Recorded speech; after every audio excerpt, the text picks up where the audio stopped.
sejarah dah membuktikan apakah strategi terbaik dalam konteks kerjasama politik antara parti di dalam negara ini. Apa yang Dr. Zul katakan tadi, kalau kita lihat dalam konteks pembinaan koalisi politik bukanlah sesuatu yang baru. Memang telah berlaku daripada mula kita mencapai, sebelum merdeka lagi pun kita dah ada pakatan. Kita memula dengan MCA, UMNO, di Barisan Nasional, kemudiannya di kalangan pembangkang pada tahun 1990-an. Tetapi persoalannya ialah bagaimanakah koalisi ini hendak dibentuk, dalam bentuk bagaimana, apakah kaedahnya. Seperti yang Ulia katakan tadi, saya nak mengulas sedikit. Ulia mengatakan bahawa mereka jelas siapa musuh mereka. Mereka jelas what the target is. Saya rasa persoalan dia bukan target, bukan persoalan dia ialah bukan di mana targetnya, tetapi bagaimana hendak ke target itu. Bagaimana kita nak pergi ke situ. Saya rasa itu persoalan yang lebih perlu dibincangkan oleh parti-parti politik. Mengapa, Liana? Kerana kita melihat dalam konteks politik Malaysia, kita melihat pola pengundian yang kita lihat mengapa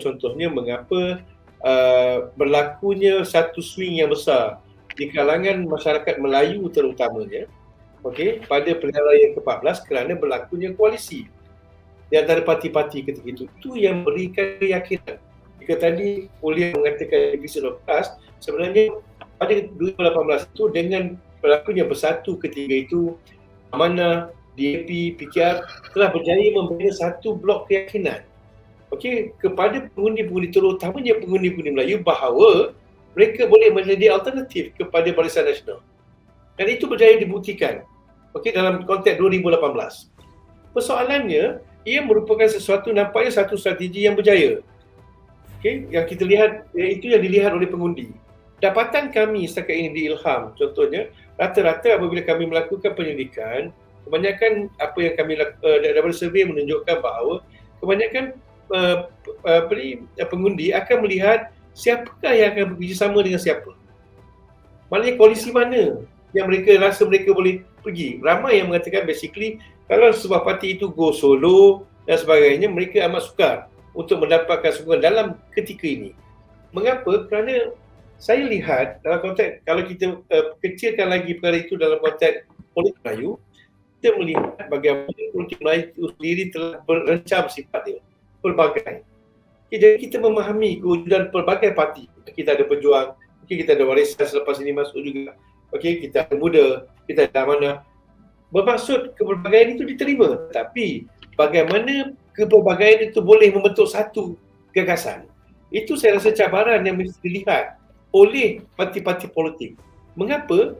Kerana sekiranya mereka tidak berlakunya kerjasama, apa yang PH katakan kemah besar, itu mungkin term yang diguna pakai oleh PH, kemah besar itu, saya kira ia akan menyebabkan kerugian bagi semua pihak. Bagi semua pihak. Jadi dalam konteks ini, saya kira adalah amat penting untuk parti-parti politik duduk. Sekurang-kurangnya saya melihat, Dr. Zul, saya melihat bagaimana pada peringkat awal ini sekurang-kurangnya adanya berlaku electoral pact. Tak semestinya berlaku konteks manifesto dan sebagainya. Electoral pact contoh seperti mengurangkan pertembungan contohnya. Itu saya kira sudah merupakan satu tahap awal untuk membina semula keyakinan. Kita tahu dia runtuh lepas syaratan itu, tapi untuk membina semula itu kita mesti berlaku dan sudah tentu kita merasakan kena berlaku dengan cepat dalam konteks di Johor itu. Tetapi buat masa ini, malangnya seperti yang Ulia katakan tadi, malangnya dalam PH sendiri kita melihat berlakunya keretakan. Apabila PKR nak menggunakan logo dia mereka sendiri, Amanah dan Persatu bersetuju untuk menggunakan logo Harapan dan sebagainya. Perkara ini kecil tetapi pengundi melihat. Pengundi memerhati dalam konteks ini. Walaupun dia kecil sebenarnya, tetapi pengundi memerhatikan ini.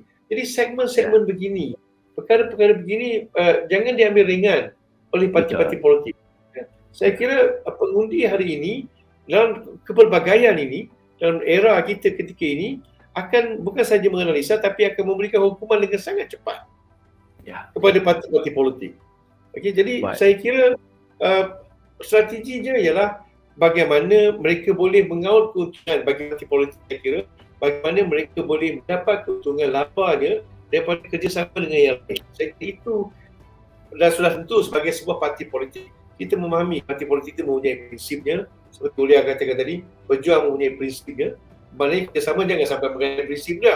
Itu satu soalan lain lah. Okay, tapi saya kira dia mesti jelas.